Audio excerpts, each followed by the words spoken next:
অনেক পরিবারই বাচ্চাদের ক্ষেত্রেও গলব্লাডার স্টোন হচ্ছে। বাবা মারা উদ্বিগ্ন হয়ে জিজ্ঞেস করেন, আমার ছোট্ট ছেলেটা ৩ বছরের ছেলে, তার কি করে গলব্লাডার পাথর হয়?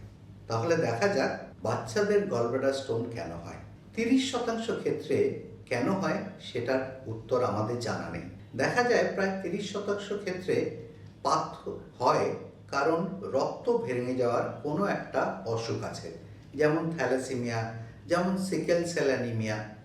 আবার বাকি ৪০% ক্ষেত্রে দেখা যায় যে রক্ত ভেঙে যাওয়ার সমস্যা নয়, অন্য কোনো অসুখ আছে, যেমন ধরুন সিরোসিস, যেমন ধরুন ইন্টেস্টিনের কোনো অসুখ, যেমন ইন্টেস্টিনের অসুখ বলতে ক্রনস ডিজিজ, বা ছোটোবেলায় ইন্টেস্টিনের একটা বড় অংশ বাদ দেওয়া হয়েছে, এরকম কোনো অসুখ যেখানে ভালো করে হজম হচ্ছে না, বা বাচ্চা অনেকক্ষণ না খেয়ে থেকেছে, বিশেষ করে তাদের যদি টোটাল প্যারেন্টাল নিউট্রিশন দেওয়া হয়ে থাকে, বা কোনো একটা অ্যান্টিবায়োটিক অনেকদিন ধরে পেয়েছে যেখান থেকে স্টোন হতে পারে, বা টাইফয়েড হয়েছে যেখান থেকে পাথর হওয়ার সম্ভাবনা বেড়ে যায়। তাই নানা ধরনের সমস্যা যেখান থেকে স্টোন হতে পারে, এরম কিছু একটা হয়েছে।